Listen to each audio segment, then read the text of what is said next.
Good morning बच्चों। आज मैं डॉक्टर उर्मिला आपको छठी कक्षा की पूरक पुस्तक बाल राम कथा का पाठ 10 लंका में हनुमान पढ़ाऊंगी। अभी तक हमने देखा कि जामवंत ने हनुमान की शक्ति को जगा दिया ताकि वो समुद्र पार करके लंका में पहुंच सके। आगे की कहानी अब हम इस पाठ में पढ़ते हैं। हनुमान उठे, अंगड़ाई ली, झुककर धरती को छुआ और एक ही छलांग में महेंद्र पर्वत पर जा चढ़े। कौन से पर्वत पर जा चढ़े? महेंद्र पर्वत पर। जामवंत सफल हो गए हनुमान को उनकी शक्ति याद दिलाने में। पर्वत शिखर पर खड़े हनुमान ने विराट समुद्र को देखा। उनकी आंखों में चुनौती का भाव नहीं था, समर्पण का था राम के प्रति। समुद्र यह देखकर डर गया, उसकी गरिमा नष्ट होने को थी। क्यों? क्योंकि आज तक कोई भी समुद्र को पार नहीं कर सका था, इसलिए उसे लगता था कि इसमें तेरी गरिमा नष्ट होगी, इसलिए वो डर गया। कौन? समुद्र। हनुमान ने पूर्व दिशा की तरफ मुंह करके अपने पिता को प्रणाम किया, हाथ हवा में उठाए और पर्वत पर झुककर उसे हाथ पैर से कसकर दबाया और छलांग लगा दी। अगले ही पल वह आकाश में थे, समुद्र के ऊपर तेजी से आगे बढ़ रहे थे। छलांग के समय कुछ शिलाखंड यानी इस पर्वत के कुछ टुकड़े टूटकर आसमान में उड़े और वो हनुमान के साथ साथ उड़ते रहे। लेकिन हनुमान की गति इतनी तेज थी कि वो पत्थर नीचे समुद्र में गिर गए।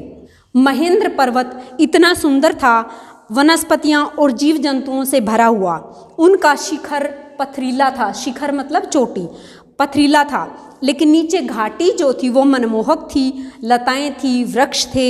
हनुमान के छलांग लगाने तक पर्वत शांत था, लेकिन छलांग के दबाव से पर्वत दरक गया यानी नीचे बैठ गया। वृक्ष कांपकर गिर गए, वन थर्रा गया, बड़ी बड़ी चट्टानें लुढ़क कर नीचे गिरने लगी। पशु पक्षी चित्कार करते हुए भागे। कई स्थानों पर जल स्रोत फूट गए यानी झरने फूट गए। कहीं धुआं उड़ने लगा, चट्टानें दहक उठी, लाल हो गई आग के गोलों की तरह। हनुमान इससे बेखबर थे, वायु की गति से आगे बढ़ रहे थे। मार्ग में उन्होंने दिशा बदली लंका जाने के लिए। उनका शरीर हिला तो बादलों में गड़गड़ाहट हुई। वे जहां से निकलते सब कुछ अस्थिर हो जाता। समुद्र में ऊंची ऊंची लहरें उठने लगी। उनकी परछाई समुद्र में विराट नाव की तरह दिखती थी। किसकी तरह दिखती थी? विराट नाव की तरह, कि जैसे कोई, क्योंकि उसके ऊपर थे तो ऊपर से परछाई इसकी समुद्र में दिख रही थी, ऐसा लग रहा था कोई बड़ी नाव है। समुद्र के अंदर मैनाक पर्वत था, बहुत सुंदर, चमकता हुआ, सुनहरा। मैनाक पर्वत थोड़ा सा ऊपर उठा ताकि हनुमान उस पर विश्राम कर लें, लेकिन उन्हें मैनाक पर्वत की यह सद इच्छा भी बाधा लगी। राम के काज में वह मैनाक से टकराते हुए निकल गए। हाथ ऊपरी हिस्से से लगा तो पर्वत का शिखर टूट गया। हनुमान के रास्ते में कई बाधाएं आई। सुरसा राक्षसी आई, सिंहिका राक्षसी आई। जो सुरसा राक्षसी थी उसका शरीर विराट था, वह हनुमान को खा जाना चाहती थी। पवन पुत्र उसे चकमा देकर उसके मुंह के अंदर घुसा और वापिस निकल गया। उसके बाद एक और राक्षसी टकराई, उसका नाम सिंहिका था, छाया राक्षसी, यानी उसको अगर किसी की छाया दिख जाती थी समुद्र में तो उस छाया को पकड़ लेती थी। सिंहिका राक्षसी ने हनुमान की जो परछाई समुद्र में गिर रही थी उस परछाई को पकड़ लिया। हनुमान रुक गए। क्रुद्ध होकर हनुमान ने सिंहिका को मार दिया और आगे बढ़े। अब गंतव्य दूर नहीं था। दूर क्षितिज पर लंका दिखाई पड़ने लगी, रावण की राजधानी, सोने की लंका। आकाश में उठते हुए कंगूरे, उनकी प्राचीर यानी दीवार, लंका जगमगा रही थी। हनुमान समुद्र के किनारे उतर गए। अब वे लंका को और निकट से देख पा रहे थे। हनुमान को थकान रंच मात्र भी नहीं थी, यानी बिल्कुल नहीं थी। इतनी लंबी यात्रा का उन पर कोई प्रभाव नहीं था। चिंता थी तो केवल एक कि सीता का पता कैसे लगाएं, कैसे पहचानें। लंका नगरी को ठीक से देखने के लिए हनुमान एक पहाड़ी पर चढ़ गए। पहाड़ी पर चढ़कर उसने लंका में दृष्टि दौड़ाई। चारों ओर वृक्ष, सुवासित उद्यान, भव्य भवन, हवा में लहराती संगीत की धाराएं, वे चकित थे। राक्षस नगरी में इतनी सुंदरता, उन्होंने ऐसा नगर पहले कभी नहीं देखा। वह नगर का एक एक विवरण अपनी आंखों में भर लेना चाहते थे ताकि बाद में वह सीता की खोज में काम आए। दिन के समय लंका में प्रवेश करना संभव नहीं था, इसलिए उन्होंने रात की प्रतीक्षा की। शाम ढलने पर हनुमान ने लंका में प्रवेश किया। उनके सामने पहला प्रश्न सीता का पता लगाना था। उस विराट नगर में यह काम इतना आसान नहीं था। वृक्षों डालियों से कूदते फांदते वह नगर के मध्य में पहुंच गए। राजमहल वही था। उसका अनुमान था कि सीता महल के अंदर होगी। रावण ने उन्हें किसी कोने में छुपा कर रखा होगा। महल में पहरेदार थे, अस्त्र शस्त्र लिए हुए। सबकी आंख बचाकर वह चुपचाप अंदर चले गए। राजमहल विराट था, यानी बड़ा था, वैभवपूर्ण। वे बचते बचाते महल में घूमने लगे, भटकते रहे। रात का समय था, अधिकतर राक्षस सो रहे थे। उन्होंने निकट जाकर एक एक के चेहरे को देखा। सीता जैसी कोई स्त्री उन्हें दिखाई नहीं पड़ी। वे रावण के कक्ष में भी गए। वहाँ रावण था, उनकी रानी मंदोदरी थी। सीता कहीं नहीं थी। न जाने सीता को कहाँ छुपा रखा होगा। यह सोचते हुए हनुमान अंतपुर से बाहर निकल आए। अंतपुर यानी जहाँ रावण का शयन कक्ष था। एक एक करके उन्होंने राक्षसों के सारे घर छान मारे, पशुशालाएं भी देख ली, लेकिन सीता का कहीं पता न चला। सीता के लंका में होने की सूचना पर उसे संदेह नहीं था, पर वह दुखी हो गई। सोचने लगे, रावण ने अवश्य ही सीता को कहीं छिपा दिया है, किसी गुप्त स्थान पर, लेकिन मैं उन्हें ढूंढ निकालूंगा। उनसे मिले बिना मैं नहीं जाऊंगा। अंतपुर से बाहर निकलकर हनुमान ने रावण का रथ देखा। स्वर्ण रथ यानी सोने का रथ, रत्नों से सजा हुआ। वे चकित रह गए। तभी उनका ध्यान अंतपुर के साथ लगी हुई अशोक वाटिका की तरफ गया। वहाँ अशोक के ऊंचे ऊंचे वृक्ष थे, आसमान को छूने को आतुर। हनुमान दीवार लांघ कर अशोक वाटिका में पहुंच गए। लंका में एक यही स्थान था जहां उन्होंने सीता की खोज नहीं की थी, क्योंकि उन्हें लगता था कि वाटिका में रावण सीता को नहीं रखेगा। हनुमान में निराशा घर कर रही थी। वे एक वृक्ष पर चढ़कर बैठ गए। दिन चढ़ आया था, ऐसे में नीचे उतरना उचित नहीं लगा। पेड़ घना था, वे वहीं छुपकर बैठ गई। उन्हें वहाँ से सब कुछ दिखता था, लेकिन उन्हें वहाँ कोई नहीं देख सकता था। रात हो आई थी। अचानक वाटिका की एक कोने में उन्हें अट्टहास सुनाई दिया, यानी जोर जोर से हंसने की आवाज़ सुनाई दी। वे राक्षसियाँ थीं। हनुमान उधर देखने लगे। एक वृक्ष के नीचे राक्षसियों का एक झुंड था। वे किसी बात पर ठहाके लगा रही थी। हनुमान को लगा कि वे सीता पर हंस रही होंगी। वह पेड़ से चिपककर नीचे की डाली पर आ गए। ध्यान से देखा, राक्षसियों के बीच एक स्त्री बैठी थी। चेहरा मुरझाया हुआ, उदास, दयनीय, दुर्बल, शोकग्रस्त। यही माँ सीता है, उन्होंने मन में सोचा, और उनके मन में कोई संदेह नहीं रहा। राक्षसियाँ वहीं थी, हट नहीं रही थी। हनुमान उतावले थे सीता से मिलने के लिए, पर नीचे उतरने में डर था, उन्हें स्वयं के लिए भी और सीता के लिए भी। तभी उन्होंने रावण को आते हुए देखा, राजसी ठाठ-बाट में। हनुमान सीता से भेंट किए बिना नहीं लौटना चाहते थे। उन्होंने सोचा कि अगर मैं ऐसे ही लौट गया तो राम को क्या मुंह दिखाऊंगा। परंतु उन्हें नीचे उतरने का अवसर ही नहीं मिल रहा था। वे डाल से चिपककर पेड़ पर ही बैठे रहे, सांस रोककर रावण के जाने की प्रतीक्षा करने लगे। रावण ने सीता को बहलाया, फुसलाया, लालच दिया, लेकिन सीता नहीं डिगी। सीता डर से कांप रही थी, पर उन्होंने रावण की एक न सुनी, तिरस्कार किया। रावण ने कहा, तुम्हें डरने की आवश्यकता नहीं है सुमुखी, मैं तुम्हें स्पर्श नहीं करूंगा, यानी छूऊंगा भी नहीं। मैं तुम्हें अपनी रानी बनाकर रखना चाहता हूँ। मेरी बात मान लो, सुख भोग लो, अन्यथा तुम्हें तलवार से काट डालूंगा। सोच लो, तुम्हारे पास अब केवल 2 महीने बचे हैं। तो रावण ने सीता को क्या धमकी दी कि तुम्हारे पास केवल कितने महीने हैं? 2 महीने बचे हैं। फिर सीता ने रावण से कहा कि ऐसा कभी नहीं होगा दुष्ट, राम के सामने तुम्हारा अस्तित्व ही क्या है, मुझे राम के पास पहुंचा दो, वे तुम्हें क्षमा कर देंगे। तुमने ऐसा नहीं किया तो तुम्हारा सर्वनाश निश्चित है। तुमने अपराध किया है, तुम्हें कोई नहीं बचा सकता। मूर्ख राक्षस, तुम्हारा अंत निकट है। रावण क्रोध से पैर पटकता हुआ वापस चला गया। रात गाढ़ी होती जा रही थी। रावण के जाने पर राक्षसियों ने सीता को घेर लिया। उन्हें डराने लगी, धमकाने लगी और बोली, तुम मूर्ख हो, रावण का प्रस्ताव स्वीकार क्यों नहीं कर लेती? यह रावण नगरी है, यहाँ तुम्हारा राम कभी नहीं आएगा, तुम्हें कोई नहीं बचा सकती। लेकिन राक्षसियों में एक राक्षसी थी त्रिजटा। क्या नाम था? त्रिजटा। तो ये जो राक्षसी थी ये उन सब से अलग थी।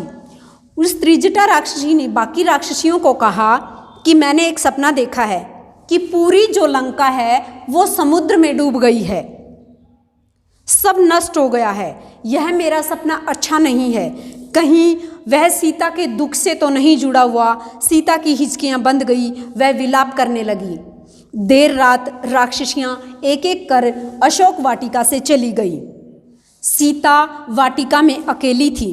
यह अच्छा अवसर है, लेकिन हनुमान पेड़ से नहीं उतरे। वो पेड़ पर बैठे बैठे ही राम का गुणगान करने लगे, राम की कथा गाने लगे। सीता रावण की नगरी में राम की चर्चा सुनकर चौंक उठी। उसने ऊपर देखा जिधर से आवाज आ रही थी और पूछा कि तुम कौन हो? हनुमान नीचे उतर आए। उन्होंने सीता को प्रणाम किया और जो राम ने अंगूठी दी थी वो सीता माता को दी और बताया कि हे माता, मैं श्री राम का दास हूँ, किष्किंधा के वानर राज सुग्रीव का अनुचर। उन्होंने मुझे यहाँ भेजा है आपका समाचार लेने के लिए। हनुमान को लेकर सीता के मन में अभी भी शंका थी। उन्होंने पर्वत पर फेंके आभूषणों की याद दिलाकर सीता माता के संदेह को दूर किया। सीता ने राम का कुशल क्षेम पूछा, कई प्रश्न किए। हनुमान उन्हें कंधे पर बिठाकर राम के पास ले जाना चाहते थे। सीता ने कहा, यह उचित नहीं होगा पुत्र, पकड़े गए तो मेरा संदेश भी राम तक नहीं पहुंच पाएगा। हनुमान ने सीता से विदा ली। वह पूरी सूचना तत्काल राम के पास पहुंचाना चाहते थे। चलते समय सीता ने एक आभूषण हनुमान को दिया। उनकी आंखें नम थी। हनुमान ने कहा, निराश न हो माते, श्री राम 2 माह में यहाँ अवश्य पहुंच जाएंगे। हनुमान राम के पास लौटने को तैयार थे। उत्तर दिशा की ओर जाना था, पर वे कुछ सोचकर रुक गए। उन्होंने रावण का उपवन तहस नहस कर दिया, अशोक वाटिका उजाड़ दी, वृक्ष उखाड़ दिए, विरोध करने वाले सभी राक्षसों को मार दिया। रावण के कई महाबली मारे गए। हनुमान से लड़ते हुए रावण का पुत्र अक्षय कुमार भी मारा गया। रावण का कौन सा पुत्र मारा गया? अक्षय कुमार। राक्षस भागे भागे राजमहल में गए और उन्होंने रावण को इसकी सूचना दी कि एक वानर ने अशोक वाटिका में उत्पात मचा रखा है। रावण तिलमिला गया, उसके क्रोध का ठिकाना न रहा। उसने मेघनाथ को भेजा, अपने सबसे बड़े बेटे को। मेघनाथ कौन था? रावण का सबसे बड़ा बेटा। और उसको कहा कि उस वानर को पकड़कर मेरे सामने लाओ, उसने जघन्य अपराध किया है। मेघनाथ ने हनुमान से भीषण युद्ध किया। वह इंद्रजीत था, यानी उसने इंद्र को जीत लिया था, इसलिए मेघनाथ का दूसरा नाम क्या था? इंद्रजीत। उसने आखिरकार हनुमान को बांध लिया। राक्षस उन्हें खींचते हुए रावण के दरबार में लेकर गए। शक्तिशाली रावण सिंहासन पर बैठा था। उसके सेनापति ने पूछा, कौन हो तुम? किसने तुम्हें यहाँ भेजा है? हनुमान के मन में भय नहीं था। उन्होंने कहा, मैं श्री राम का दास हूँ, मेरा नाम हनुमान है। आप श्री राम की पत्नी सीता का हरण करके ले आए हो। मैं उन्हीं की खोज में आया हूँ, उनसे मैं मिल चुका हूँ। आपके दर्शन करना चाहता था, इसलिए उत्पात करना पड़ा। इसमें मेरा कोई अपराध नहीं है। दंड के भागी तो वह राक्षस हैं, उन्होंने मुझे रोकने का प्रयास किया। क्रोध में रावण हनुमान को मारने उठा, तभी उनके छोटे भाई विभीषण ने उन्हें रोक दिया। रावण के भाई का क्या नाम था? विभीषण। और उन्होंने कहा, आप नीतिवान हैं राजन, नीति के अनुसार दूत का वध अनुचित है, आप उसे कोई और दूसरा दंड दे सकते हैं। हनुमान ने रावण को पुनः प्रणाम किया और कहा, मेरा एक निवेदन है, आप सीता को सम्मान सहित लौटा दें, इसी में आपका कुशल है। धनुर्धर राम से आप युद्ध नहीं कर पाएंगे। रावण ने हनुमान के पूंछ में आग लगाने की आज्ञा दे दी। राक्षसों ने आग लगा दी। जलती हुई पूंछ के साथ उन्हें पूरे नगर में घुमाया गया। राक्षस ठिठोली करते रहे। इसी बीच हनुमान ने बंधन तोड़ दिए और एक भवन पर चढ़कर उसमें आग लगा दी। एक से दूसरी अटारी पर कूदते हुए उसने सभी भवनों पर आग लगा दी। हाहाकार मच गया। लंका जल रही थी। धू धू कर राक्षस विलाप कर रहे थे। अचानक हनुमान को सीता की चिंता हुई। वे अशोक वाटिका की ओर भागे। डर था कि कहीं आग उन तक न पहुंच गई हो। सीता सकुशल थी। पेड़ के नीचे बैठी हुई आग से अप्रभावित, यानी वहां तक आग नहीं पहुंची थी। हनुमान ने उन्हें प्रणाम किया, आशीर्वाद लिया और उत्तर दिशा की ओर चल पड़े, राम के पास। दूसरे तट पर सभी हनुमान की प्रतीक्षा कर रहे थे। अंगद, जामवंत और अन्य वानर आते ही सब ने हनुमान को घेर लिया। हनुमान ने संक्षेप में लंका का हाल सुनाया, सीता से भेंट का क्रम बताया और कहा, मैंने उन्हें देखा, बात की। यह समाचार शीघ्र ही श्री राम तक पहुंचना चाहिए। समय अधिक नहीं है। वानर किलकारियां भरने लगे। प्रसन्नता से वानरों का उत्पात बढ़ गया। उन्होंने मार्ग में कई वन उजाड़े, फल खाए और फेंके। दौड़ते हुए चले और किष्किंधा पहुंच गए। राम के पास वानरों को साथ लेकर सुग्रीव वहां पहुंचे। हनुमान ने राम को सीता द्वारा दिया गया आभूषण दिया। राम की आंखों में आंसू आ गए। उन्होंने हनुमान से कई प्रश्न किए। वे कैसी हैं, कैसी रहती हैं, उन्होंने कोई संदेश भेजा है? राम ने पूरी बात विस्तार से कही। राम ने कहा, मैंने उनसे भेंट की। वे व्याकुल हैं, चिंतित हैं, हर समय राक्षसों से घिरी रहती हैं, आपकी प्रतीक्षा कर रही हैं। उन्होंने कहा कि यदि श्री राम 2 माह में नहीं आए तो पापी रावण मुझे मार डालेगा। राम शोक में डूब गए। भाव विह्वल होकर उन्होंने हनुमान को गले लगाया, परंतु अपने आंसू नहीं रोक पाए। अब उनका लक्ष्य स्पष्ट था, लंका पर आक्रमण। समय कम था। सुग्रीव ने युद्ध की तैयारियां तत्काल प्रारंभ करने का निर्देश दिया। वानर सेना इसके लिए पहले से ही तैयार थी, उत्साहित थी। इस बार उन्हें अलग अलग टोलियों में बांटने की आवश्यकता नहीं थी। अलग अलग दिशाओं में नहीं जाना था। सबका एक ही लक्ष्य था, एक ही दिशा थी और वो दिशा थी दक्षिण दिशा।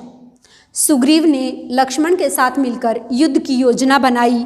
योग्यता और उपयोगिता के आधार पर सबकी भूमिकाएं निर्धारित की। हनुमान, अंगद, जामवंत, नल और नील को आगे रखा गया। समुद्र पर चर्चा की गई कि उसे कैसे पार किया जाएगा। सेना का हर वानर हनुमान नहीं था। वह एक चुनौती थी। देर रात तक चर्चा का विषय ये समुद्र ही रहा कि समुद्र को कैसे पार करना है। इसी के साथ ये पाठ हमारा समाप्त हुआ। तो इस पाठ में हमने देखा कि हनुमान की शक्ति को जामवंत जगा देते हैं और हनुमान महेंद्र पर्वत पर चढ़कर समुद्र को पार कर देते हैं। रास्ते में कई रुकावट आती हैं, जैसे मैनाक पर्वत उन्हें रोकने की कोशिश करता है, सुरसा राक्षसी और सिंहिका राक्षसी उन्हें रोकने का प्रयास करती हैं, लेकिन आखिरकार हनुमान लंका में पहुंच जाते हैं। वहाँ पहुंचते हैं तो दिन था, इसलिए वो रात की प्रतीक्षा करते हैं। रात को लंका में घुसकर वो हर महल में चेक करते हैं कि सीता कहाँ है, लेकिन सीता कहीं नहीं मिलती और आखिर में वो अशोक वाटिका में उन्हें सीता दिखाई देती है। हनुमान सीता माता को राम की भेंट अंगूठी देते हैं और उन्हें राम का हालचाल बताते हैं। सीता माता भी हनुमान को एक आभूषण देती हैं ताकि वो राम को दे सकें और वो पहचान जाएं कि हनुमान सीता से मिल चुके हैं। इसके बाद हनुमान अशोक वाटिका में उत्पात मचाते हैं तो राक्षस उन्हें रोकते हैं और इसी दौरान हनुमान रावण के पुत्र अक्षय कुमार को मार देते हैं। उसके बाद रावण मेघनाथ को हनुमान को पकड़ने के लिए भेजते हैं। मेघनाथ हनुमान को पकड़कर दरबार में लेकर जाते हैं तो रावण उन्हें मारना चाहता है। तो रावण का जो छोटा भाई विभीषण है वो उन्हें बताते हैं कि दूत को कभी मारा नहीं जाता और रावण जो है हनुमान की पूंछ पर आग लगाकर लंका में घुमाते हैं।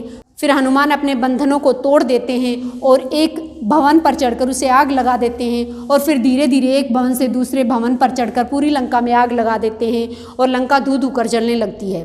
अंत में हनुमान वापस सीता माता के पास ये देखने आते हैं कहीं सीता माता तक आग तो नहीं पहुंच गई, वो उन्हें सुरक्षित पाते हैं। तो सीता माता से विदा लेकर हनुमान उत्तर दिशा की तरफ राम से मिलने चल पड़ते हैं। फिर हनुमान राम के पास पहुंचकर इन सारी घटनाओं को विस्तार से बताते हैं और सुग्रीव और लक्ष्मण मिलकर लंका पर आक्रमण की योजना बनाते हैं कि किस प्रकार लंका पर आक्रमण किया जाए, कैसे समुद्र को पार किया जाए। इसी में पूरी रात बीत जाती है। यहीं हमारा पाठ समाप्त हुआ। अगर वीडियो अच्छी लगी तो इसे लाइक और शेयर करें और मेरे चैनल को सब्सक्राइब करें। धन्यवाद।